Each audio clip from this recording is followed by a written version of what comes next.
और इस वक्त हम न्यूज रूम में मौजूद हैं और शुरुआती रुझान आने शुरू हो गए हैं, जिसमें अब एक चौंकाने वाली खबर ये आ रही है कि इंडिया गठबंधन और एनडीए के बीच टक्कर देखने को मिल रही है। और एनडीए और इंडिया गठबंधन की अगर हम सीटों की बात करें तो एनडीए 235 सीटों पर शुरुआत में बढ़त बनाए हुए है और इंडिया गठबंधन 260 सीटों पर आगे है। यानी कि शुरुआती रुझानों में ये दिखाया जा रहा है कि इंडिया गठबंधन बहुमत का आंकड़ा छू गया है।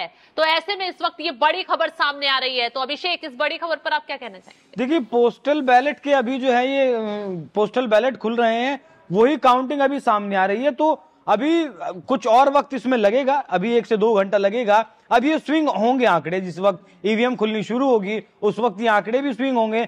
लेकिन जिस तरीके से फिलहाल जो मौजूदा आंकड़े आ रहे हैं, इंडिया गठबंधन 260 पार, मतलब बहुमत का आंकड़ा बस वो छूने ही वाला है। वो बिल्कुल जो है एक अप्रत्याशित सी खबर लगती है।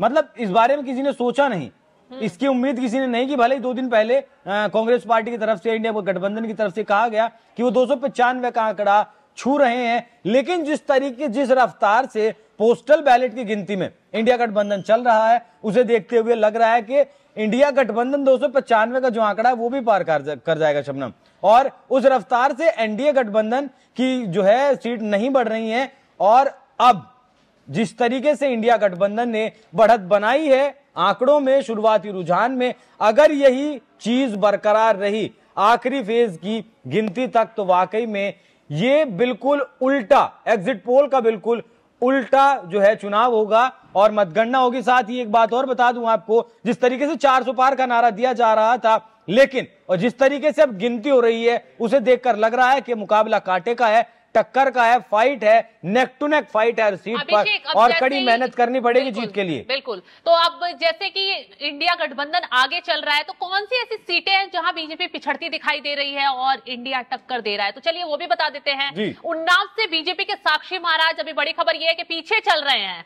अब देखिए, 2019 में यही साक्षी महाराज 5 लाख से ज्यादा अंतर से जीते थे उन्नाव से। बिल्कुल। बस्ती से बीजेपी, ये उन्नाव से साक्षी महाराज पीछे चल रहे हैं, तो मेरठ से अरुण गोविल पीछे हो गए हैं। बहुत चौंकाने वाली खबर है अभिषेक, क्योंकि पिछली बार वहां से भारी मतों से बीजेपी उम्मीदवार ने जीत हासिल की थी, लेकिन इस बार क्या टिकट काटना महंगा पड़ सकता है? और राम का नाम लेकर, राम की तस्वीर लेकर अरुण गोविल ने चुनाव प्रचार भी किया। बिल्कुल। प्रधानमंत्री मोदी भी गए, योगी आदित्यनाथ ने भी वहां जाकर चुनाव प्रचार किया। मेरठ की सीट एक हॉट सीट है और बीजेपी चाहेगी कि इस सीट को वो जीते। लेकिन जिस तरीके के रुझान आ रहे हैं, नितिन गडकरी के लिए अच्छी खबर है, वो पीछे चल रहे थे अब तक और अब वो आगे चल रहे हैं। तो अगर बात करें उन्नाव की और मेरठ की, तो ये दोनों ही सीटें 2019 में बीजेपी ने जीती थी।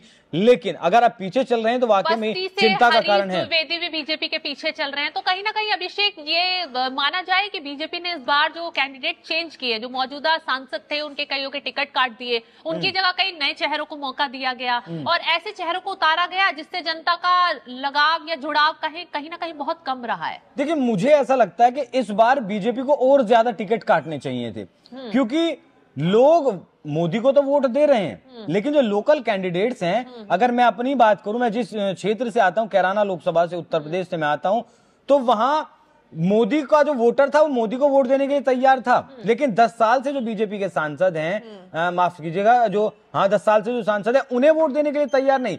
लोकल कैंडिडेट का एंटी इनकम्बेंसी ज्यादातर सीटों पर इतना ज्यादा है कि मोदी का जो लोकप्रियता है वो एंटी इनकम्बेंसी लोकल कैंडिडेट की है, वो कहीं ना कहीं मोदी की लोकप्रियता को कम कर रहा है। हाँ, मैं आपको रोकना चाहूंगी। दिल्ली से भी बड़ी खबर आ रही है। चांदनी चौक सीट से जेपी अग्रवाल कांग्रेस के आगे चल रहे हैं, तो वही दक्षिण दिल्ली से आपके सही राम पहलवान भी आगे चल रहे हैं। यानी कि दिल्ली में कहीं ना कहीं आम आदमी पार्टी और कांग्रेस बढ़त बढ़ाती दिख रही है। 21 दिन के लिए अरविंद केजरीवाल जो बाहर आए थे, उन्होंने कमाल कर दिया। उनके चुनाव प्रचार का हो सकता है असर दिख रहा है। और इससे यहाँ एक और सवाल का जवाब मिलेगा कि स्वाति मालीवाल का जो मामला था, उस स्वाति मालीवाल के मामले का आम वोटर पर फर्क नहीं पड़ा अगर ये उम्मीदवार दिल्ली से जीतते हैं। बिल्कुल। क्योंकि कहा जा रहा था कि आम महिलाएं जो हैं, उन पर स्वाति मालीवाल के मुद्दे का बहुत फर्क पड़ा है। अब कितना फर्क पड़ा है वो ये नतीजे जरूर बता देंगे। शबनम, कन्हैया कुमार भी आगे चल रहे हैं अभिषेक, जैसे मनोज तिवारी के सामने खड़े हैं। मनोज तिवारी इस वक्त पीछे चल रहे हैं। शुरुआती रुझान ये बैलेट पेपर है, हालांकि अभी ईवीएम के नतीजे खुलने शुरू होंगे तब रुझानों में उलटफेर भी हो सकता है। उम्मीद तो यही लगाई जा रही है।